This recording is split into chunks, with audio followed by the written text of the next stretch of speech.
this week, then Nongshim is guaranteed that playoff spot no Yes. matter what. So you really do want KT to take this, even if you are a Live Sandbox fan. As we head into this draft, we'll see where the focal points are, as oftentimes the draft has been focused against Doran when you're facing off against KT Rolster, but you know, if you're Nongshim, you ban away too many of those top laners, you can find yourself in a similar issue in terms of the champion pools. Yep. Peanut, another player that we're going to have our eye on, is Udyr going to be banned away on the Nongshim side. Thresh banned on blue is interesting. Gotta do that against Dogdom though, and you know. Well, very true, very true. But I'm looking at the jungle, right? We're thinking about the Hecarim. Is it going to be priority picked here? Because now KT have themselves in a position where they can get either the Lilia or the Hecarim. If the Hecarim's banned, Lilia's stock goes way up. But still, Nongshim thinking about whether they want to fall into that trap. And of course, this is Peanut, right? He has a lot of different options, and Renekton is going to be the choice here as now KT. They do have the horse option, and of course, they're going to go for it. Gonna take that right away. And, you know, success rate for Gideon in the jungle, his most successful recently has been the Nidalee, but, you know, Hecarim seems to be a much stronger pick at the moment. Peanut actually has a very high win rate on the Graves, even though he's fallen off a cliff in terms of his priority right now. Yeah. He's not one of the main three, but you don't want to play the Lilia into the Hecarim. That is such a risky matchup, as you've seen before. I do like grabbing this Alistar early, and that's going to be able to... There's a lot of different ways you can... I don't know about this one, though. Not a huge fan of this. We'll see whether Peanut does go towards it. Looks like he might be trolling just a little bit, as it is going to be the Graves in the end, locked away. Yeah. The Alistar as well, just a fair bit of CC, as Nico is being looked at right now, an odd choice at this stage in the draft, and see where they do decide to go. I like any priority on Gragas is actually kind of cool on KT's side, because Rich has been defaulting to it quite a lot, but that is Senatom Kench, and we saw this work to such phenomenal effect in the hands of LoL Esports. But what will Dogdom have to show us to try and shut down this lane? That's going to be the question. That is the really big question here. I mean, taking away Thresh really eliminates a lot of Dogdom's insane power picks that he's been very successful on. I'd really like Tristana here. Tristana he's 5-0 on the champion. They'll take the Jinx Alistar. Yeah, this is a very unusual one. I was, you know, talking with you earlier about how I thought maybe Jinx and Tahm Kench could be viable. It's obviously not as strong as the Thresh, but with the Alistar here, it's a lot of damage potential in this lane. If Kellen plays extremely well, I could see some punishing plays down on the bottom side. Especially when Senatom Kench isn't going to be able to punish you that hard. Yeah, not really. For playing the Jinx. You can even out as far as range is concerned as well, especially early with your rocket launcher. As Dove's Zoe is going to be banned away, certainly has been one of his better champions. Wouldn't be surprised if Azir also hit the bench. I think so. Especially with the Hecarim here, that is very oppressive into whatever matchup Nongshim are going to be looking towards. Yes. And they'll actually ban it themselves, yeah. I mean, Azir is just so great with both of these junglers, so... True. And he scales so well. And we don't have... Neither of these teams are going for like an insane early game control to where they're spiking early, and since we are going towards that scaling phase, Azir makes sense for both. The Jace ban here, interesting against Doran. And I wonder where Rich is headed with this one. It could be something like the Aatrox, but... I think a Scion is probably likely. You know, they want to be playing front to back, especially with the fact that they do have a couple of theoretical AD carries here. Is Jinx being the main one, does want to have that tank in the front line, as Gragas going to be taken away from Rich. Playing Jinx without any sort of, peel, like ultra safe peeling support into Hecarim is so hard though. If you're going to trade bans like Mirrored here as KT, you have to have a really strong blind topside pick here, because obviously Nongshim will have that final choice. They're going to pick the Victor here first. So let's see what KT's plan is, because they traded mid lane bans and they traded top lane bans with the Gragas. What's the blind pick here for Doran going to be? We've seen KT go to the Aatrox so many times, even in scaling comps like this where you don't necessarily need to do that. And I'm worried that that might be the path we're walking right now. I mean, Orianna Scion does make for a pretty ridiculous teamfighting comp if they would like to go there. But Doran is not one of our players that seems like he just wants to default to Scion duty, right? Like, he does like to be on carries there towards the top side. can see not very enthused right now on the player cam, and that might just mean that Scion duty it is. I think that this showcases, I think, some almost maturity of KT's drafting style to be able to tell Doran, no, I'm sorry, you have to play the Scion here. Is Rich gonna do it? I mean, he is, and this is, you know, it's a funny draft because both teams have similar identities here, but this is the big change. This is the big standout pick for Nongshim. This is giving them a big boost to their early power in terms of those skirmishes, whereas the Scion can offer you some of that on that first Rift Herald fight, but you're really playing towards that later game, the Senna scaling.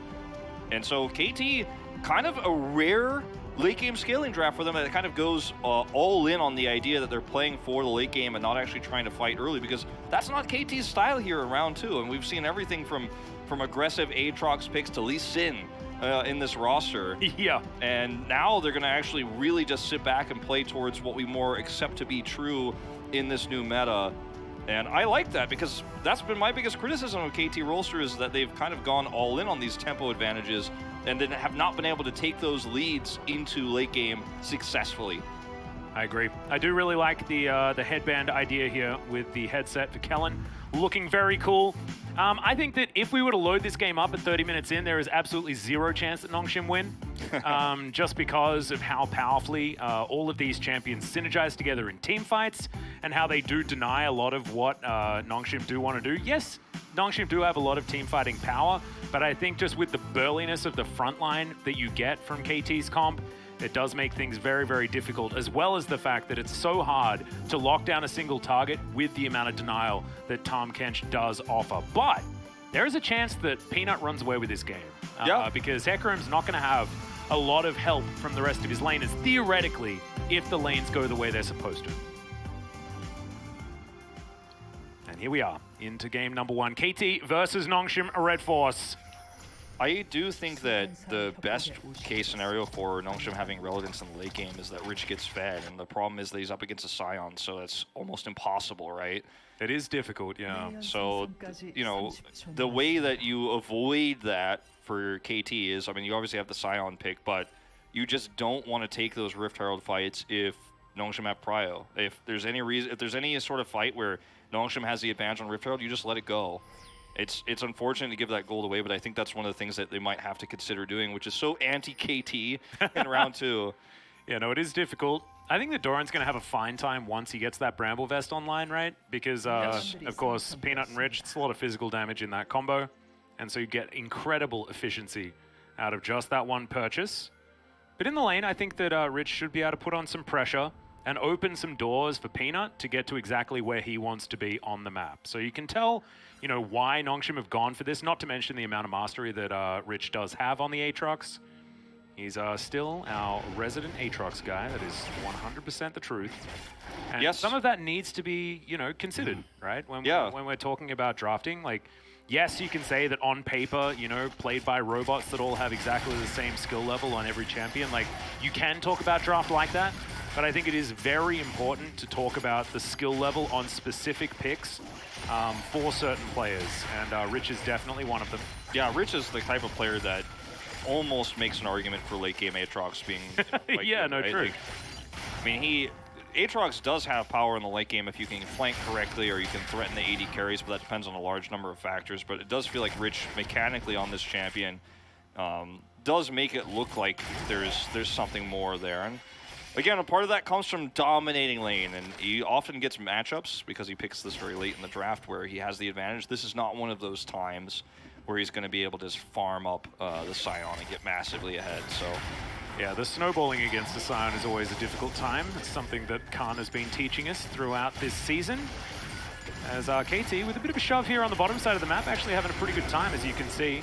Kellen trying to utilize that passive in order to triumphantly roll themselves back to a decent health pool, but Noah and Zeus having a pretty fun time, as you can see. Yep. Kellen, you know, and Duckdom don't really have the opportunity to make any plays unless there's an overextension here from KT's bot side at the moment. Looking for the chains, yeah. I was like, speaking of which, you know, be careful about this one. Dove, you can see running out of mana just a little bit here in this mid lane, as Bay is going to have the shove for the moment. as Rich pushed underneath his turret here. Doran actually playing pretty aggressively as Peanut is on the bottom side of the map, so this pressure pretty free for Doran right now with the horse on the top side. Yeah, he's totally free to do this. Gideon's actually going to rotate up here. Man, if they're going to go for a dive as Scion Hecarim against a level 4 Aatrox, that is something that I haven't seen before. I don't know if that actually works out the way they think it is. Yeah. Let's just strum instead and go home for a reset. Not too bad. As you can see, both of our junglers going back at exactly the same time. Cute little ward over the wall there from Peanut just to give himself as much information as possible. Both of our Krogs are going to be taken, and both junglers actually farming at exactly the same clip. Yeah, this is actually crazy how how parallel you could draw a line across the map. It's mirrored where these two junglers are pacing-wise. I think Peanut is ahead by 3 teamos. Yeah. When it comes to getting towards that Krug camp. Let's see whether that is going to impact the rest of the game, Wolf. Well, I mean, it does mean that Rich can actually start to trade a little bit more aggressively. That's the one advantage that you have here. Whereas on the bottom side of the map, there's not really any edge for Gideon. I do like this ward quite a lot, and that actually kind of does indicate that they're a little bit concerned about where Peanut is on the map right now. It also does give away the fact that KT know exactly what Peanut's route was. Yes. Around this map as well, as of course it was mirrored starts from both of our junglers, and like clockwork, Peanut comes down to take his Raptors immediately off spawn. Same thing to be happening on Gideon's side. It is 100% a mirror, as Bay just gets a cog to the face. As Callan goes in with a headbutt pole, Doctarm not quite there immediately as the snare comes through onto the cow. The Raw should help them out there, but KT do have the sustain advantage in this lane. Yeah, that is for sure. You do have to be careful about overextending, though. If you're KT, you don't want to try to follow up on this, the chains that connect there. You just have to take your trades where you can. Ooh, that's a double pole. Like that one a lot. Devour comes through, but not before a lot of damage does come out as Zeus does walk past those flame chompers, and Doctarm a little bit of trouble there. 200 health, though, on the center. That might force a reset and might give a fair bit of power over to Doctarm and Kellen here in this lane. Definitely one of those exchanges on the bottom side of the map that's it's based in more than just potentially a pick, because you can get the Drake now, too. Ooh, that's a shockwave. Bay actually down to 150 as Dove comes on over. Not enough for a command attack, unfortunately. Still will be able to continue a lot of pressure here as Gideon, not quite able to steal that one away. There's no flash available, of course, just has to try and ghost at Peanut, but he does have to flash his way out still. It is going to be Infernal Soul lockdown. Monk W's in the chat for the possibility of souls here.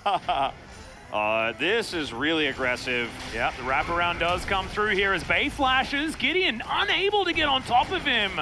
Unfortunately, especially with the tower getting angry at him, so... Gideon almost died there, too. That was actually really scary. Yeah, I mean, if that gravity field goes off, I think he's just dead. Yeah, if Peanut actually had a better advanced notice there, I think he does die. I mean, really frustrated play here, I feel, from Gideon after losing that Drake by the skin of his teeth. Yeah, almost amazing, actually, from Rich to get that rotation over with the control he had on the top side of the map. So Nongshim... Some great macro play here. Yeah, playing out the early game really, really nicely. Yeah, I mean, forcing that trade in the bottom side of the map to just barely get an early Drake for Graves, by the way, of all champions, to early Drake like that, solo, against a Hecarim. I mean, they really pushed the envelope of what's possible. And then Bay, as a player who's often caught and does make small mistakes in lane, he's able to react well to Gideon's rotation over there. And Nongshim in a firm control of this early game. Small gold deficit, but objective control, I think, way more important at this stage. They did need to invest some summoner spells for it, so we'll just have to see how it continues as Headbutt Pulve onto a center. Of course, with the Tahm Kench there means basically nothing, as KT once again do have the push back. Need to keep our eye on KT to see whether Gideon is going to be able to actually find any joy from the couple of flashes that he was able to collect for himself as Peanut comes through and helps just get some priority here in this lane before they head over and look to lock down the blue buff. Another Pulverize comes through here as Noah going to get devoured once more. This is actually really scary for Zeus and Noah to be pushed up like this when they had Cryo in mid. You know that Peanut is nearby. Timing actually is okay for them and they will get away, but there was definitely some consideration about making the play for the Herald here too.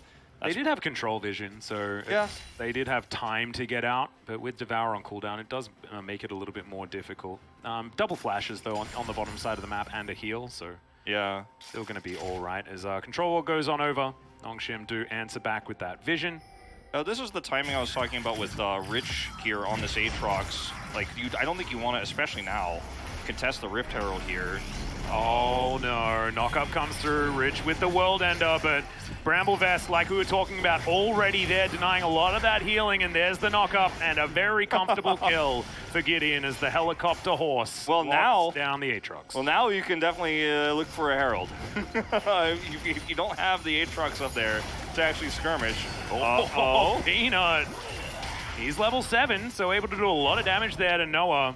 He's now looking to try and get out. Super Mega Death Rocket! Oh, to the Devour. Beautifully timed there from Zeus. Almost had a heart attack. Duckdom is getting so much gold out of this, though. They're not trading, you know, an objective for the Herald, but they are trading a lot of turret plate gold here, with Peanut just camping this lane. Oh, Zeus is isolated. Yep, Noah and... Oh, Dove actually moved back towards the mid lane, so that is going to mean a dead Tahm Kench. And they haven't even started... Have they started the Rift Herald yet? They haven't even started. They did it, just reset.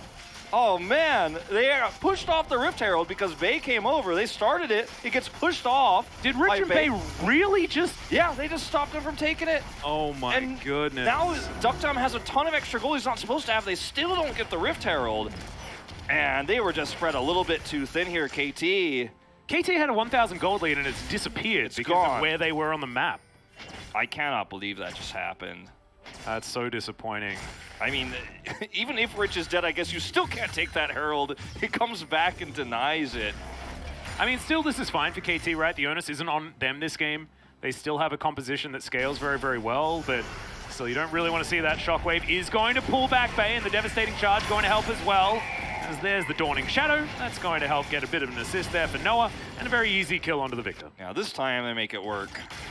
Bay gets taken out here, and finally getting something is KT Rolster. Yeah, we asked for this as well. I mean, that flash still on cooldown from the previous gank attempt is now KT. We'll move on over with Bay no teleport. And also in the Death Chamber. Does make this pretty easy, especially when Rich is pushed all the way up towards this turret. And that's something that the Orianna in, you know, solo kill potential in the lane. I mean, obviously she had a little bit of help, but, you know, she's able to make this play happen basically by herself. Dove is able to do this, so that's one way you can just take control over Rift Heralds. Instead of actually fighting around it in a skirmish, just actually look for a pick. And even if Bay doesn't die, if he has to back, you can get the Rift Herald that way. But Duckdom just sits in lane, and he is getting so fed right now. He is super far ahead. As you can see, the Tahm Kench only sitting on 71 CS, so definitely going well so far for Nongshim. That being said, I mean, it's a center lane, so center's just not really going to be too worried, but it is a level advantage in that 2v2. This pulls over Gideon to try to save this turret, which means he's not in position to actually stop this Drake. And Peanut, once again, just really flirting with the line here. Actually is able to get away with it a second time. And yes, it is not a Cloud Soul. We did it. We finally did it. It's taken me all day, but we have got there. Thanks to those who have just recently woken up to help give more power to the Mountain Souls. We have a look at this dive one more time. It's just a sad Tahm Kench. Yeah, and actually Kellen steals the kill away. Imagine how further ahead Duckdom would be if that was actually his kill. As this is once again just on the very edge of that Shockwave. And that's a kill there in the mid lane, which guarantees them the Herald. I do like the Dawning Shadow coming through as well. Noah needs all the help he can get, trying to get up to the power level of this Jinx. I have to caveat the Jinx in this particular matchup, right? Like, we just watched Deft absolutely obliterate on the Jinx in game 1 of our first series of the night. But Jinx with a Thresh is a very different champion, right? And when you have dive threats such as this Hecarim, as Kellen, oh my god! The amount of follow-up damage there, and the Ignite down onto Noah as well. No Devour from Zeus, able to actually find the value. Super Mega Death Rocket, oh, eaten once again by the Tahm Kench. As you can see, Noah knew exactly what was going on there. He's like backing in the weirdest spot he could find. Yeah, he was 100% ready for that. So, I mean, you're going to trade a turret for a turret here with the Rift Herald coming down. But I like that the resources for Nongshim have largely been around the bottom side of the map. Sure, you gave up a Rift Herald. You were able to slow it. They weren't able to slow it enough so much that it didn't get turret plate value, but they slowed it, forced a second fight, and then are able to get the entirety of all the plates on the bottom side for Duckdom.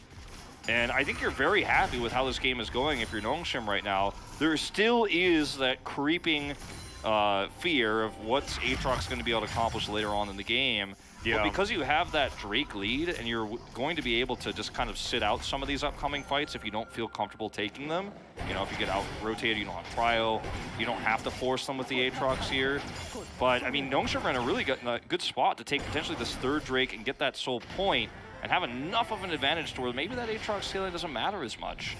I think so much of this game falls on Gideon, right?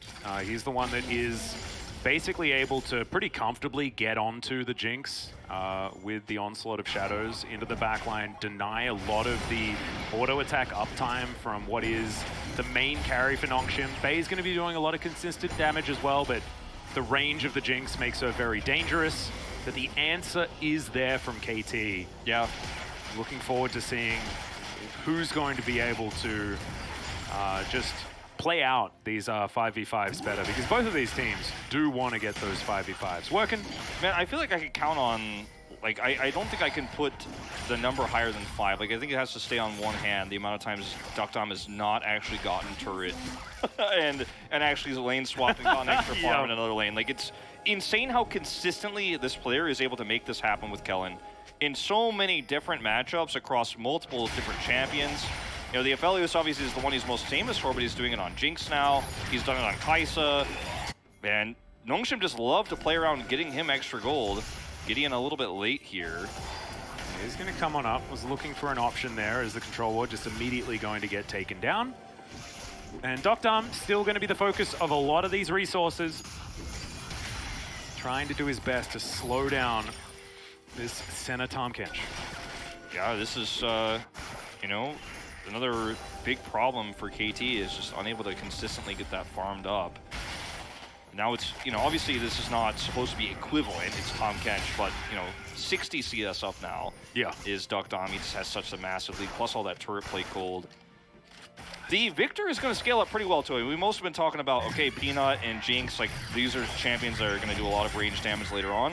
If you try to dive Jinx, then Bay has some extra peel he can put on, and he's going to do a ton of damage in the fight once he gets his Zhonya's later on. Bay can actually be another reason why KT are going to struggle to win these engages. And the Sion will start to melt when you think about 3 champions scaling later on, especially the Victor and the Jinx, but I mean, Graves as well. Like, the Sion won't last too long. He's not going to last forever in these fights, so you have to be quick and you have to be precise. Yep. There are a couple of tanks, though, as Peanut going to use everything to get out of the way of the horse.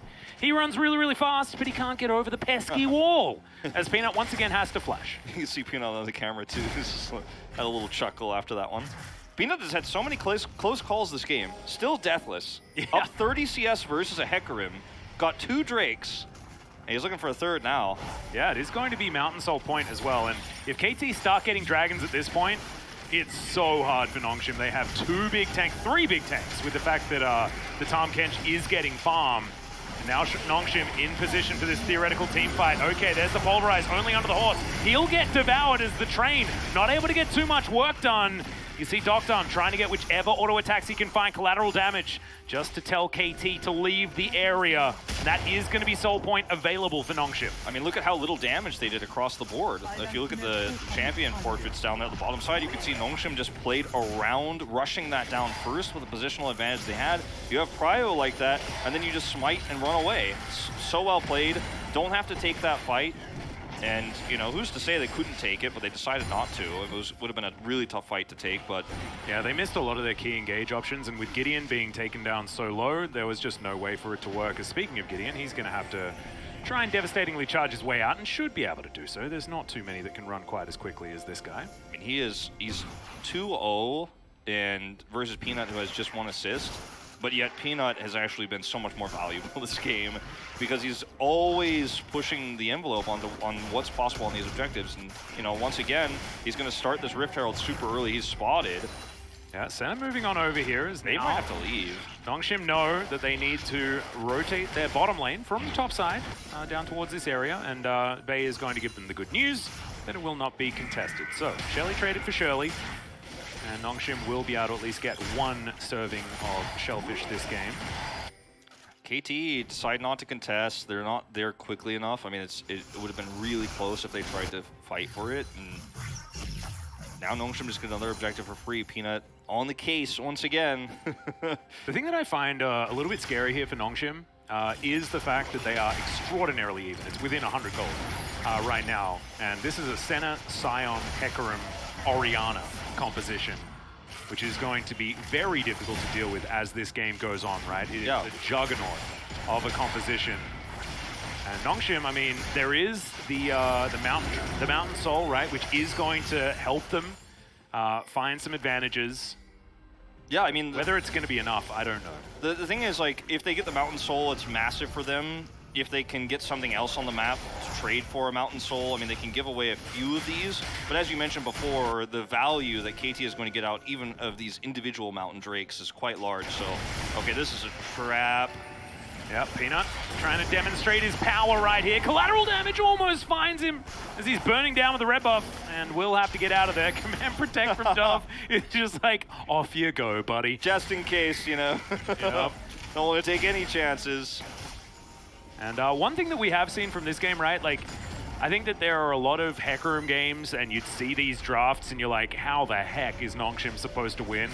But I think that, you know, Peanut is creating some differences here when it comes to his prowess here in the jungle, especially on a champion like the Graves that he is so well known for.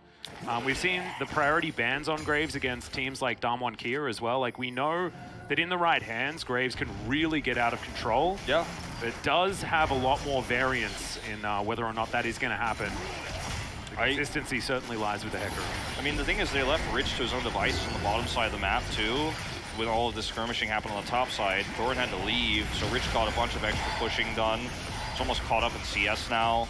Yep. I mean, this is a Rift Herald that's very low impact, but, you know, the point of the Rift Herald in that last scenario was to maybe even get a fight out of KT, a skirmish, where KT would come in unprepared, or just honestly funnel through the choke point, and they didn't take it, so the Rift Herald here is just kind of a consolation prize. It hurts the mid-turret, that's it. But it hurts Doran as well because he has to teleport, and he's not going to have that up for the Mountain Soul that is going to be coming up. That's a problem, you know, and Rich can teleport in, right? So they can get some side lane control, especially given the fact that Dove still doesn't have his teleport quite available. Rich now doesn't have his ult, though, so that's certainly bad news. It should be up right around the time that fight happens, but Nongshim are in a position to where I think this is going to be the first real test for them, because if this should be, unless KT decide to give this up, which they absolutely should not, this should be the first choice that Nongshim has to make. Do we actually think our comp can still team fight properly 5v5 at this stage, or do we just give this up because we have a massive Drake advantage and try to push lanes? And based on the positioning right now, it looks like they want to fight for the Drake. You can see Rich is going to be able to clear this out. Doesn't even need to necessarily teleport into this fight. KT absolutely has to be here. Oh, but look at that control ward in the back of the pit. That is a perfect Aatrox flanking ward. So good. As KT do have a lot of control of the mid lane wave. But look at this, you know, there's a Graves and an Aatrox here on the bottom side. They will be able to get towards this area. Yes, KT have finally gotten themselves some sort of vision control, but Nongshim will be able to match their positioning here in the river. Bay is not here. He's going to have to teleport. This map means so much for both of these teams. Mid lane getting controlled. Bay now going to teleport in as that mid wave is going to reset. The Drake not yet started on both sides. Shockwave at the ready. Peanut down to 50% already. Doctarm will turn up. Now Nongshim searching for a bit of hope. The Infernal Chains are going to land as Doran gets pulled back. Kellen getting on in there as Peanut off to the side. Not actually able to offer too much damage as Gideon has to ult out of the pit. In goes the train as it's blocked by the cow immediately, and Peanut finally gets over the wall. They're looking to lock down this Drake as best they can. As you can see, Doctarm able to free hit relatively well, and now Rich looking for more of these options. Shockwave lands is going to take out the Aatrox, but there's the Mountain Soul, and Doctarm is free hitting. Doran flashes the wall. Noah is extraordinarily low, and Doctarm should now be able to get excited, chasing after Dove. Zeus is now in trouble. The Flame Chompers will say no to the Tahm Kench, and Peanut also denies him. No triple kill for the Jinx, but a big fight for Nongshim. Oh man, and Nongshim essentially won this fight 4v5. As you mentioned, Peanut was on the side of that Drake pit, not doing any damage. He was just ready to jump over the wall and look for a smite, but before he's even there, Gideon has to ult out, which is one of their best engage tools to lock Nongshim down. Nongshim are able to win the fight and take the Drake, and with such, honestly, with such positioning that essentially made this into a 4v5 fight. Like, watch Peanut on the left side of this, you pointed out in the fight, and then Nongshim are just able to crush this because Bay is untouched.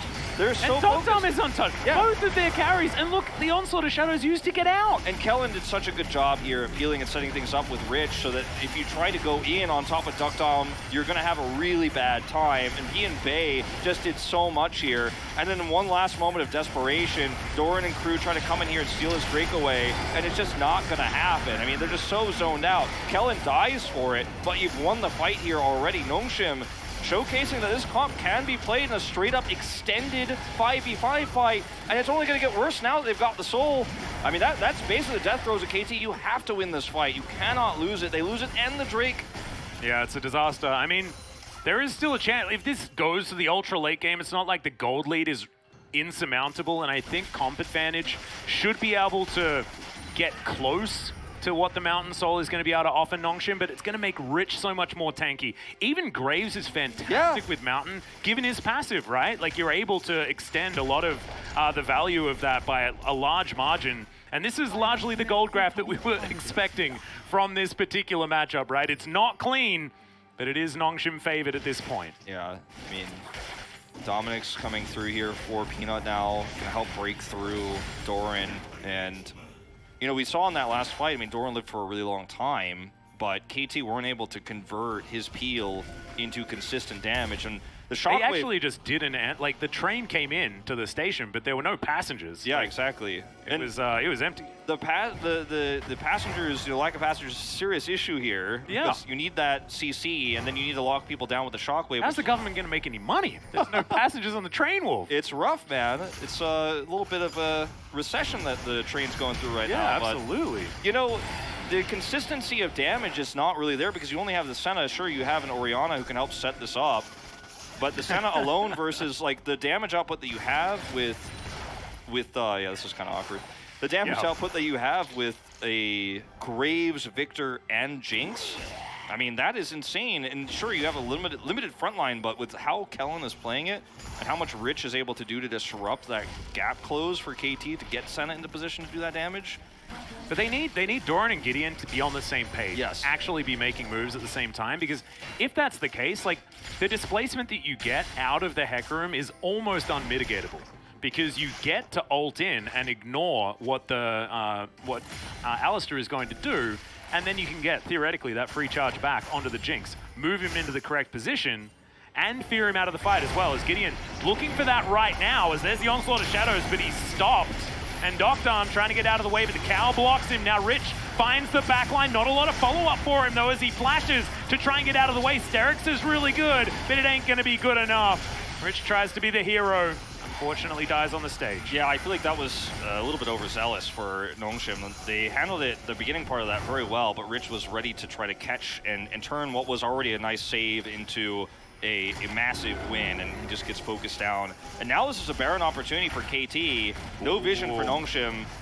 Yep, down to about half right now. It is going to be a turn from KT, of course, as Doctarm trying to get in position. Kellen with a massive three-man pole with a three-man shockwave to answer it, but the follow-up once again just isn't there as Doctarm locks down the kill into the Tahm Kench. Noah, no options. Bay's gonna snipe him, and now Peanut finds himself on a blue buff. It's a double kill for the Jinx once again, and Nongshim, they once again pull the rabbit out of the hat. I mean, what a fantastic play from Kellen. This guy has been so good on this Alistair all night long. And you look at the situation here for KT, they had all the advantages. They had vision control. I mean, this is like an unlosable fight practically, and Kellen has one big play, and Bay is able to just free hit. Bay is doing so well, you know, and this is a player that we've criticized a lot, especially on champions like Victor, where you have to really be at the right place at the right time. Mechanically, he's fine. Decision-making wise, sometimes there's some issues there, but Bay is able to get away with so much. Yeah. We're going to watch this pick here. Well, it was an attempted pick, and then Rich decides to get involved. So you can see Duckdom is actually totally fine here. If Rich just does not teleport into the middle of a wave to try to turn this into a very greedy double or triple kill, then this ends up being fine. But despite Rich dying, fast forward here, watch Kellen. He's just such a good Alistar player.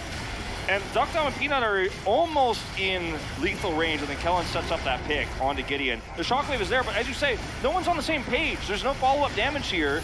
And then it's just Bay is walking forward, no fear whatsoever. And Nongshim's composition is not supposed to be able to fight like this so well, but Kellen is making it happen. Yeah, and I think that shockwave would have been a lot more valuable if there wasn't the Mountain Soul, if Nongshim hadn't found the advantages, if this Jinx wasn't absurdly fed. As Rich now going to pop the World Ender, moves back to his team though. As, yep, that's 5 people on the bottom side of the map, but he just wanders away. Elder Drake now available, Onslaught of Shadows.